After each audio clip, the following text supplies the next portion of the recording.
کہ تمہاری اولاد اور تمہارا مال اللہ کے ذکر سے چھوڑ کر تمہیں ہلاک نہ کر دے، تمہیں برباد نہ کر دے۔ آج اگر کوئی نماز چھوڑتا ہے تو اولاد کی وجہ سے چھوڑتا ہے، اگر نماز چھوڑتا ہے تو مال کی لالچ میں چھوڑتا ہے، اگر نماز چھوڑتا ہے تو دنیا کی مشہوری میں چھوڑتا ہے۔ آج اگر آدمی خرافات میں پڑتا ہے، بدعات میں پڑتا ہے، دین الہی کو چھوڑتا ہے، شریعت سے دور ہو کر زندگی گزارتا ہے، اور اگر اس کا آپ اسباب ڈھونڈنا چاہیں گے تو آپ کو پتا چلے گا یا تو اولاد کی محبت میں یا مال کی محبت میں۔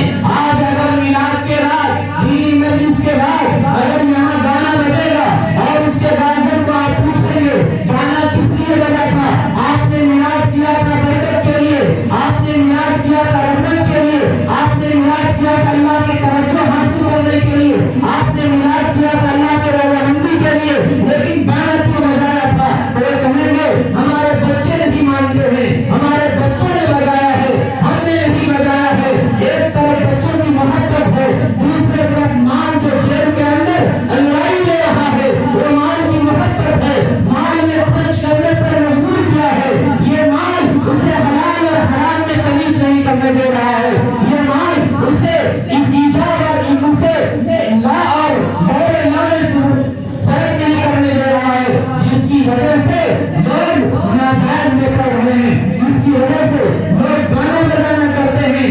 آپ صلی اللہ علیہ وسلم نے فرمایا کہ میں گانے بجانے کو اور گانے بجانے کے آلات کو ختم کرنے کے لیے آیا ہوں، توڑنے کے لیے آیا ہوں، مٹانے کے لیے آیا ہوں۔ اور آپ صلی اللہ علیہ وسلم نے فرمایا کہ قیامت کے دن قرآن کی تلاوت کی سنہری آواز آئے گی، اتنی میٹھی آواز ہوگی، اتنی میٹھی آواز ہوگی کہ سننے والوں نے ویسی آواز کبھی نہیں سنی ہوگی، لیکن وہ آواز ان کے کان میں بھی جائے گی جو دنیا میں گانا سنتا تھا، اپنے کان میں گانا بجانا لگا کر سنا کرتا تھا، وہ قرآن کی تلاوت سے کل قیامت کے دن محروم ہو جائیں گے، کل قیامت کے دن وہ مایوس ہوں گے، کل قیامت کے دن وہ رسوا ہوں گے، کل قیامت کے دن وہ پریشان ہوں گے۔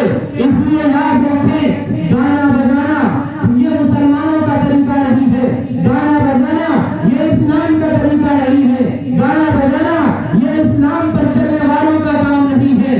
آج اگر آپ غیر مسلموں میں دیکھیں تو وہ گانا بجانا کرتا ہے، وہ میوزک بجاتا ہے، ہر طرح کی سارنگی بجاتا ہے، لیکن آپ نے اسے کبھی نعت سنتے ہوئے نہیں سنا ہوگا۔ وہ نعت نہیں سنتا ہے، کیوں؟ اس لیے انہیں نعت سے محبت نہیں ہے، انہیں تقریر سے محبت نہیں ہے، انہیں گانے سے محبت ہے، انہیں اپنے دھرم کے کام سے محبت ہے۔ آخر مسلمانوں کو کیا ہوا؟ مسلمان نوجوان کو کیا ہوا؟ مسلم بچوں کو کیا ہوا؟ کیوں اپنے دھرم کے اپنے مذہب کے کاموں کو چھوڑ کر وہ گانے بجانے کو ترجیح دے رہے ہیں۔ اگر موبائل لیا جائے اور ان کو دیکھا جائے تو اس میں دینی ویڈیو بہت کم ملیں گے، دینی فوٹو بہت کم ملیں گے، اس میں گانے بجانے ملیں گے، ان پہ غلط فوٹو ملیں گے، اس میں غلط چیزیں ملیں گی۔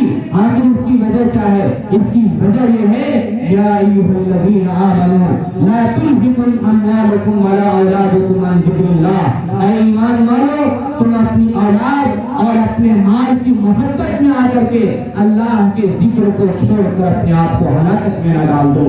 آج ہم اپنی اولاد سے محبت کرتے ہیں، اپنے مال سے محبت کرتے ہیں، اور یہی مال یہی اولاد کل قیامت کے دن ہمیں جہنم کا راستہ دکھائے گی۔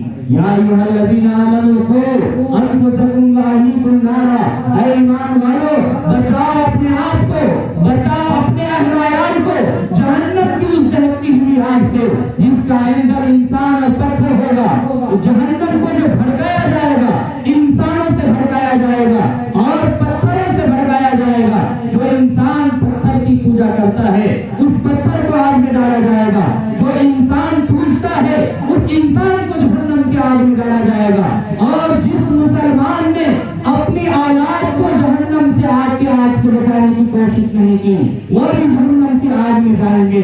اس لیے اللہ تعالیٰ نے فرمایا یا ایھا الذین آمنوا قوا انفسکم واہلیکم نارا، اے ایمان والو بچاؤ اپنے آپ کو، بچاؤ اپنے اہل و عیال کو جہنم کی آگ سے جس کا ایندھن انسان اور پتھر ہوگا. انسان اور پتھر ان دونوں سے جہنم کو بھرا جائے گا. جس نے اپنے آپ کو جہنم کی آگ سے بچانے کی فکر نہیں کی, ان کے لیے پریشانی ہے, ان کے لیے مصیبت ہے. اس لیے میرے بھائیوں, آپ سے گزارش ہے, اپنے بچوں کی صحیح تربیت کیجیے, اپنے بچوں کی اصلاح کیجیے, اپنے بچوں کو دین سے جوڑیے, اپنے بچوں کو قرآن کی تعلیم دیجیے, اپنے بچوں کو حدیث کا درس دیجیے, اپنے بچوں کو مدرسہ بھیجیے. مدرسہ میں آپ کے بچے طریقہ سیکھیں گے اور بہترین اسلوب سیکھیں گے, بڑوں کی عزت سیکھیں گے, چھوٹوں پر شفقت کرنا سیکھیں گے, چھوٹے بڑوں کا لحاظ سیکھیں گے, اور ہر ایک سے ملنے کا طور طریقہ سیکھیں گے, عبادت کا طریقہ سیکھیں گے. اور جو منمانی زندگی گزارتے ہیں, خواہش نفس کی زندگی گزارتے ہیں, ان کے درمیان اچھائی اور برائی میں فرق نہیں ہوتا, ان کے درمیان حلال اور حرام میں تمیز نہیں ہوتا. وہ ایسے ہی ہیں جیسا کہ کوئی اندھا آدمی درخت کے نیچے میں جائے اور وہ آم بھی چھوڑے اور لکڑی بھی چھوڑے اور نیچے رکھا ہوا مٹی کا ڈھیلا ہو تو وہ بھی اٹھا کر کے جھولا میں رکھ لے اور وہ یہ سمجھے کہ یہ بھی آم ہے.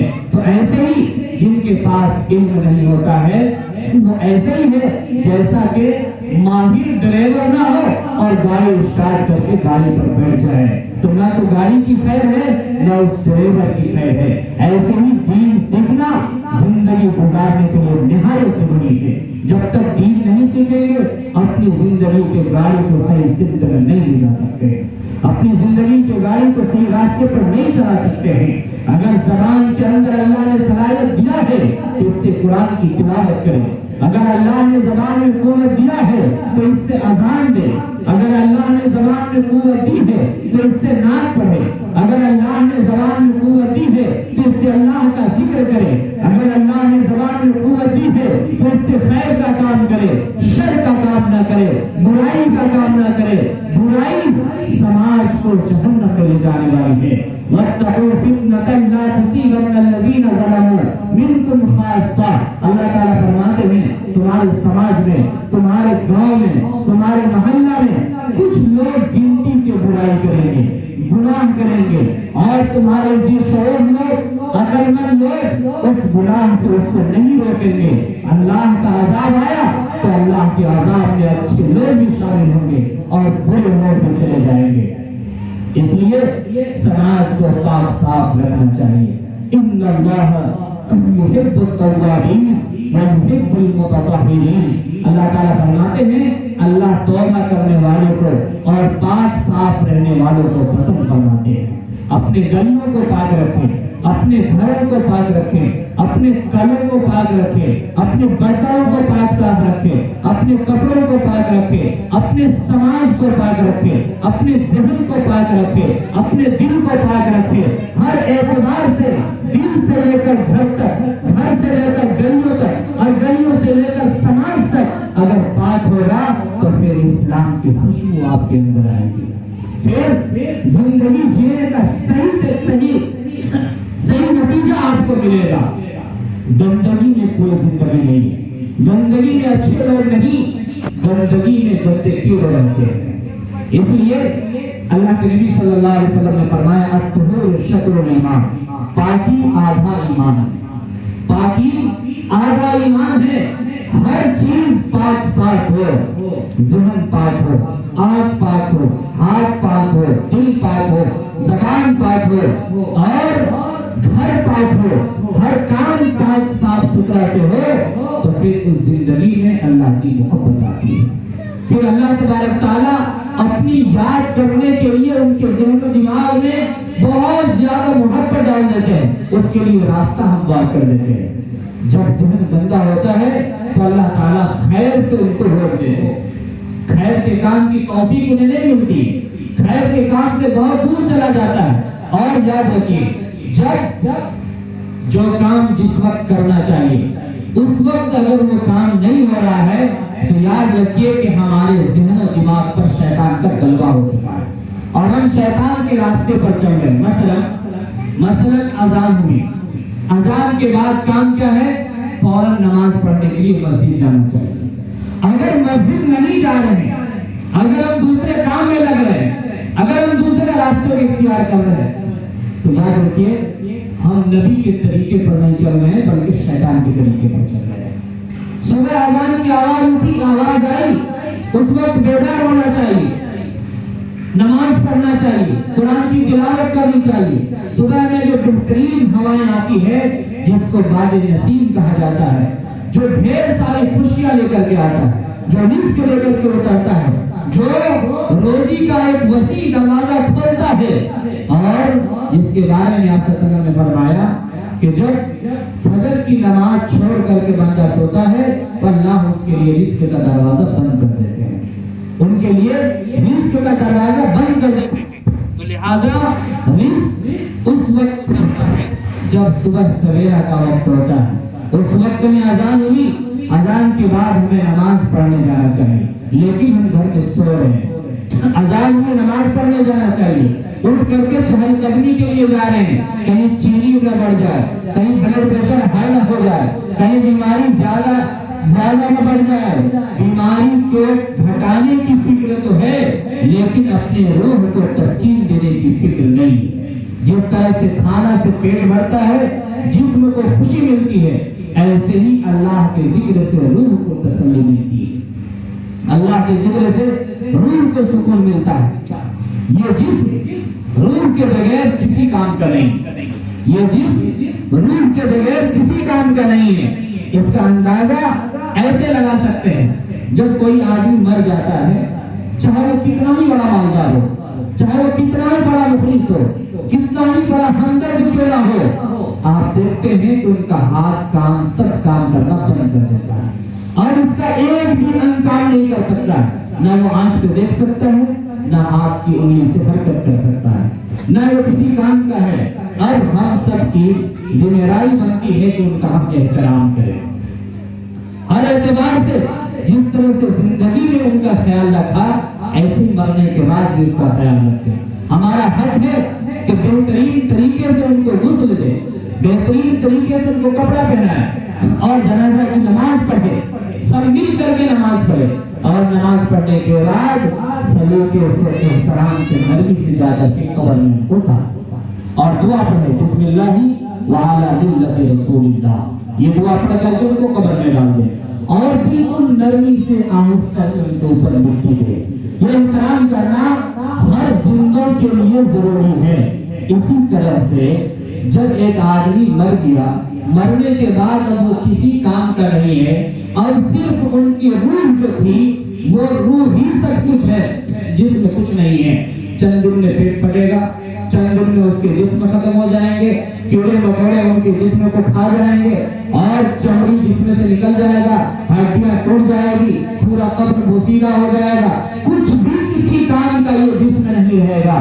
اس کے اندر سے جو روح کو نکال لیا گیا وہی روح اصل ہے، اور اس روح سے اس دنیا کی زندگی کے بارے میں سوال کیا جائے گا، اس روح سے اس دنیا کی زندگی کے بارے میں سوال کیا جائے گا۔ ہر آدمی عقل مند ہے، سمجھدار ہے، سمجھ سکتے ہیں، غور کر سکتے ہیں، اور صحیح غلط کی تمیز کر سکتے ہیں، یہ جان سکتے ہیں کہ ہمارے روح کے لیے سب سے زیادہ کام آنے والی چیز کیا ہے۔